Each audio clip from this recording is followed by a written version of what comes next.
Welcome once again to Lehto's Law. Here's Steve Lehto. My good friend Adam tipped me off to this story from Reuters, but widely reported and based on a federal recall, of which I have a copy as well. Stellantis recalls 375,000 Jeep SUVs over fire risks and urges owners to park them outside. You got a garage? Don't use it, just to be on the safe side. Stellantis said it's recalling 375,000 plug-in hybrid Jeep Wranglers and Grand Cherokee SUVs worldwide over battery failure after they've had reports of fires, 19 so far, and urged owners to park outdoors until a fix is found. The recall covers some 2020 through 2025 Jeep Wrangler 4XEs and 2022 and 2026 Jeep Grand Cherokee 4XE SUVs. So that's 2022 through 2026 of the Jeep Grand Cherokees. The company said a recall remedy is imminent, but until then, owners should park away from structures and refrain from charging the vehicles because of fire risks. So don't charge them at all and don't park them indoors. Stellantis told NHTSA, the National Highway Traffic Safety Administration, it had reports of 19 fires and one injury reported linked to this issue. About 320,000 of those vehicles are in the U.S., so 375 total worldwide, 320 here in the U.S. The automaker said the batteries were produced by Samsung SDI. An investigation by Stellantis and Samsung determined that a fire earlier this year was caused by the same defect reported in the 2024 recall of 154,000 plug-in hybrid Jeep EVs after reports of 2 injuries. Are you keeping track of this? Because the numbers are starting to get up there. Vehicles that were repaired after recalls in 2023 and 2024 will need to be fixed again, according to the recall notice. Samsung SDI did not immediately respond to a request for comment.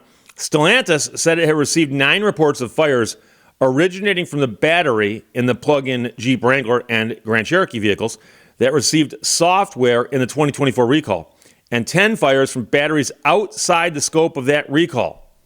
Samsung SDI has stated that most likely root cause would be separator damage combined with other complex interactions within the battery cells. Okay.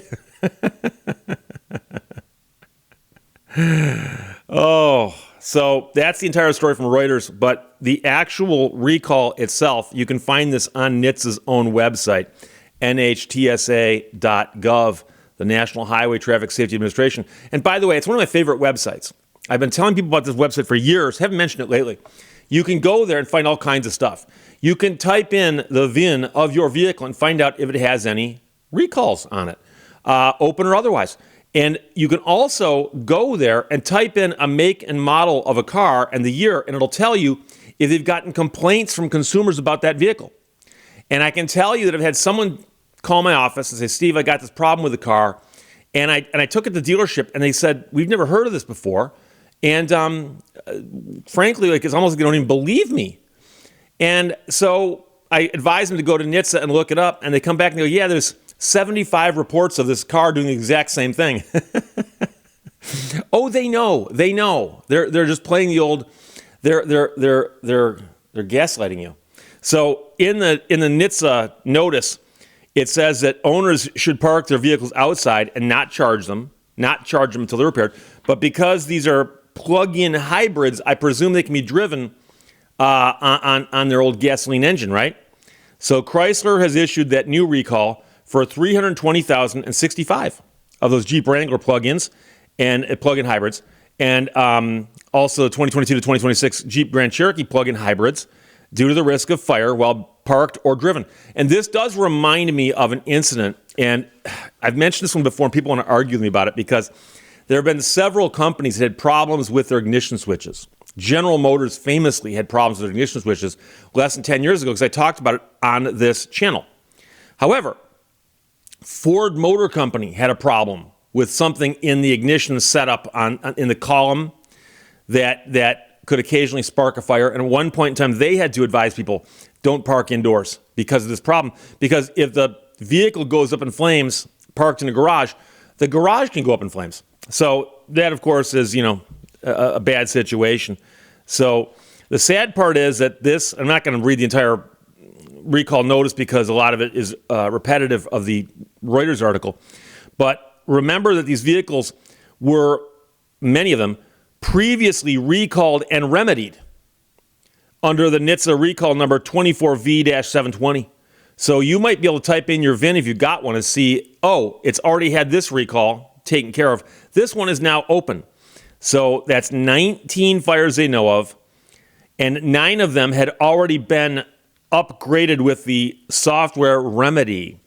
So Chrysler has now determined, or Stellantis, has now determined that the previous recall remedy is ineffective in detecting certain abnormalities in the battery that can lead to a fire. If an owner has previously had a remedy performed for this issue, they should check to confirm their vehicle is under this new recall and follow the instructions. So go to the website, like I said, NHTSA.gov, and there'll be a thing for looking up recalls on your vehicle. And you can go there and type in your VIN, your vehicle identification number, and it will tell you whether or not your vehicle is subject to this recall, and it'll also notify you whether or not it's been done yet, because it hasn't been, because they haven't got a fix yet. So the remedy is not yet available. So you should continue to park outside and refrain from charging until a remedy is available and performed on your vehicle. So here's the thing. You will be notified by December 2nd. December 2nd is the date that they're going to start sending out notices. So shortly after December 2nd, you should get a notice. Now keep in mind the notice is probably going to be a postcard. It'll be addressed to you though. It won't say occupant. It'll actually have your name on it because they're going to go after the registered owner of the vehicle. So look for a postcard after December 2nd. But if you don't, you can again look up the NHTSA site to make sure you're on the list. And then you can call Chrysler customer service directly and say, I never got the notice. But you go, that's how you go. So affected vehicle identification numbers and license plates will be searchable on NHTSA.gov for this recall starting a couple days ago. So you're good. And owners can call NHTSA's vehicle safety hotline to ask them. So if you can't get through to Chrysler ain't that helpful, you can call NHTSA. NHTSA also encourages everyone to download its Safer Car app to stay informed on current recalls. I can't speak to that because I've never done that, but that's just something they're telling you can do. But again, you should get notified sometime in December, and you can look it up yourself on NHTSA's website. Again, that is one of the most useful websites out there, NHTSA.gov. It's got the recall information, the complaint information. It's got all kinds of information there that's very, very useful to car owners, especially car owners who are fighting the manufacturer over defective vehicles. So if you've got one of these things, I feel for you, but they say they're working on a fix. And as you can imagine, a fix might be expensive. Buying them all back, go talk to Volkswagen and find out how dangerous that can be. So from Reuters, and Adam, thanks for sending it, my good friend. Stellantis recalls 375,000 Jeep SUVs over fire risks, urging owners to park them outside. Questions or comments, put them below this. Talk to you later. Bye-bye. Thank you for watching Lehto's Law. One who lives sees much. One who travels sees more.